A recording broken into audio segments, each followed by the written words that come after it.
Salve geral! Esse é o nosso primeiro vídeo que a gente está subindo para o canal Blog do Carrappa. Hoje é 15 de junho de 2019. Bom, os assuntos que a gente tem para falar é o seguinte: vamos falar sobre esse escândalo, principalmente sobre esse escândalo que estourou do The Intercept Brasil com relação às relações espúrias entre a Procuradoria-Geral da República e o ex-juiz Sérgio Moro, hoje ministro da Justiça do governo Jair Bolsonaro. Bom, primeiro, eles estão tentando desqualificar o Glenn Greenwald. O Glenn Greenwald é um jornalista mundialmente renomado, é um camarada de muito tempo, muita estrada de jornalismo, inclusive é vencedor de prêmio Pulitzer, que é o Oscar, né, do jornalismo. Então, não tem como desqualificar o Glenn, porque o Glenn ele falou para o Moro ainda ontem quantas mentiras que o Moro tentar usar para desqualificar as denúncias ou para desqualificá-lo ou qualquer tipo de mentira, certamente ele irá apresentar uma outra denúncia que desmente a mentira de Sérgio Moro. Bom, é isso que vai acontecer. Agora, o que foram as denúncias? Bom, as leis brasileiras, elas não permitem de forma nenhuma que o juiz, julgador de qualquer caso, tenha contatos de orientação tanto para a acusação quanto para a defesa. Tudo tem que ser dito nos autos dos processos. O que for feito fora dos autos do processo eles contaminam o processo como um todo e podem inclusive levá-lo à sua anulação. Então, ele soltou vários posts de conversas pelo Telegram dos procuradores Deltan Dallagnol e Carlos Fernando, perdão. E há outros também, menos conhecidos, que também dão pitacos, né? Também ficam falando lá, recebendo conselho. Então, ainda hoje, a gente leu aqui, porque saiu ontem, no The Intercept, novas denúncias. A coisa ficou bem mais complicada, bem mais ampliada, o que mostra cada vez que a Lava Jato não passou de uma farsa para, tirar o PT do poder, assim tirou a Dilma.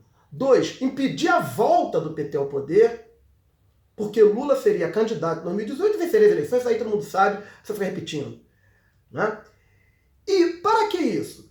Para entregar o pré-sal na mão das petroleiras internacionais, para entregar a base de foguetes do Brasil em Alcântara para os Estados Unidos, para voltar à sua condição de colônia norte-americana. É isso. Por quê? Porque a elite brasileira ela tem complexo de vira-latas. Ela não consegue viver sem puxar o saco dos Estados Unidos, sem puxar o saco dos estrangeiros. Muito que bem. Então, nessas denúncias, há orientações claras do juiz, do então juiz Sérgio Moro, aos procuradores. Há momentos em que ele fala, na denúncia de hoje, por exemplo, há um momento que ele fala: temos que fazer uma denúncia, porque há muito tempo a Lava Jato não teria tido, então, na visão dele, uma operação. Temos que fazer uma denúncia, fazer uma nota, vejam bem, uma nota para a imprensa, para rebater a posição do Lula, que diz, a defesa dele, que diz que há perseguição. Muito que bem, ele orienta o Ministério Público a fazer isso e o Ministério Público faz, depois de sua orientação. Para piorar, o procurador Carlos Fernando ainda disse, segundo denúncia do The Intercept, temos que voar na jugular e forjar, não disse a palavra forjar, não está escrita a palavra forjar, mas colocar as coisas nos termos em que o Lula estivesse transferindo para a finada Dona Marisa a responsabilidade de ter o imóvel em seu nome. O Lula jamais fez isso. O que o Lula explicou amplamente foi o seguinte: a dona Marisa tinha realmente cotas da Bancop, que era uma cooperativa de bancários lá de São Bernardo, do Guarujá, perdão. E essa Bancop, que era uma cooperativa imobiliária, ela entrou em processo de falência e ofereceu a dona Marisa o triplex. Dona Marisa foi junto com Lula, viram o triplex, não gostaram, não quiseram comprar. Mas nunca tiveram a chave desse triplex. Nunca dormiram uma noite sequer nesse triplex. Nunca tiveram nenhuma escritura, nenhum documento, nenhum papel, nenhum recibo, nada que os ligasse visceralmente, legalmente ao triplex. Bom, aí o que acontece? Em cima dessa denúncia, sem qualquer prova, que até o próprio Dallagnol falou que não tinha convicção nessas conversas reveladas, e que depois, quando ele apresenta aquele famigerado PowerPoint, ele diz que, olha, não me cobrem provas, eu não tenho provas, eu tenho convicção. Quer dizer, você, no Brasil hoje, você condena uma pessoa porque eu sou procurador, eu acuso uma pessoa de uma coisa que eu não tenho prova e só tenho minhas próprias convicções. E o juiz agasalha aquilo, acolhe como verdade absoluta. E condena o acusado, condena o réu em cima de nada, sem prova nenhuma. Mas o Moro já tinha dito antes, olha, sem o apoio, o auxílio luxuoso da imprensa, a Lava Jato não vai adiante. Então isso mostra também um conluio, que certamente o The Intercept vai revelar, um conluio que não reúne só o juizado e o Ministério Público, mas tem o apoio da imprensa. E ainda surgiu, na denúncia de ontem, que são tantas, né, que o Dallagnol, em conversa com o Moro, falou que determinada ação que eles tinham que tomar terá que ter sido consultada pelos americanos. Quer dizer, é gente de fora.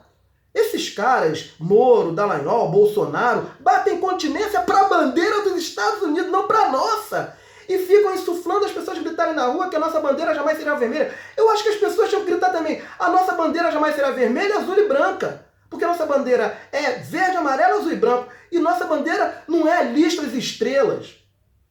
Bom, diante disso tudo, quais as consequências que isso pode trazer?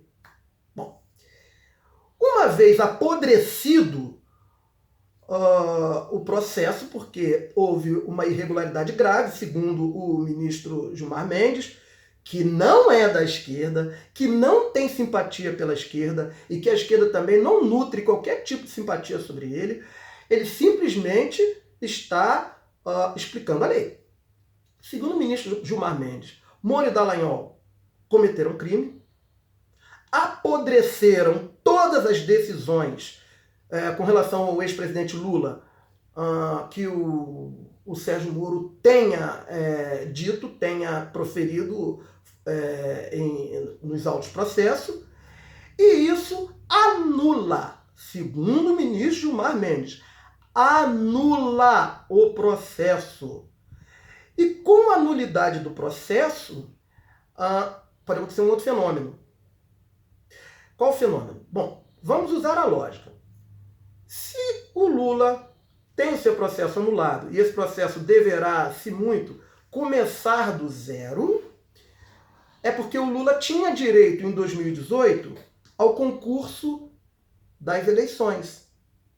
Se ele tinha direito ao concurso das eleições e foi tirado do processo a partir de uma fraude, porque quando o juiz conluia com a imprensa, com os Estados Unidos e com o Ministério Público e contamina o processo, o devido processo legal, automaticamente aquele processo farsesco absolve o ex-presidente Lula, então ele também contamina as eleições de 2018.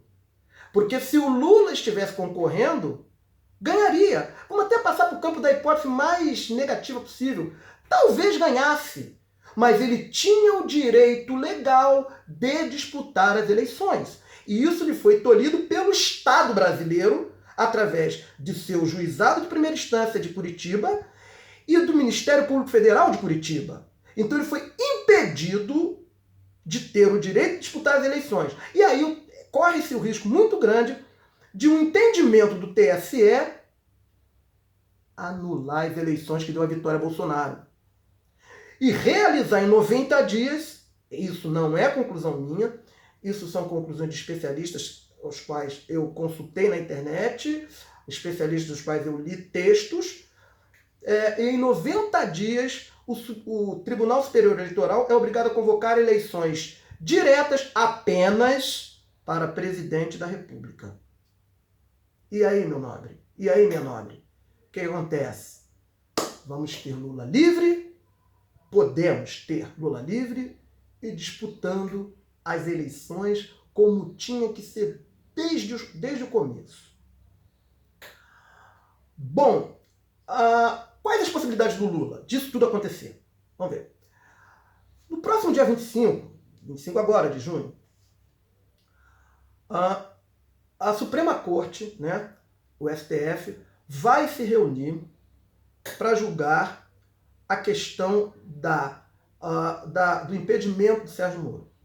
E também para julgar, se não estou enganado, salvo engano, para julgar também a questão do habeas corpus do Lula, que já tramita na casa. E o Gilmar Mendes já praticamente adiantou o seu voto favorável à anulação, ao impedimento do Moro na questão do processo do Lula e automaticamente a anulação de todo o processo. A gente tem o Lewandowski, que também deve votar a favor disso. E a gente tem, por fim, a gente tem o Marco Aurélio de Mello, que também deve votar a favor disso. E a gente tem o decano, Celso de Mello, que ficará com a decisão final. Isso na segunda turma do STF. Então, há uma possibilidade bem significativa de que o Lula esteja livre entre o dia 25 ou 26 desse mês ainda e que muita coisa pode acontecer. Agora, a gente não pode esquecer, alimentar esperanças, Lula vai ser livre, porque o que acontece é que nós estamos num estado de exceção. O Brasil não é mais uma democracia. O Brasil rompeu, houve uma ruptura entre o Estado brasileiro e a democracia no golpe de 2016, que expurgou ilegalmente, sem nenhuma acusação, a presidenta honesta e honrada Dilma Rousseff. Mas isso também nós teremos que ir para as ruas para pressionar o Supremo Tribunal Federal a não fazer nada, só fazer cumprir a lei.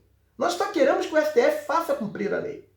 Então é isso que nós temos que fazer, isso que nós temos que lutar.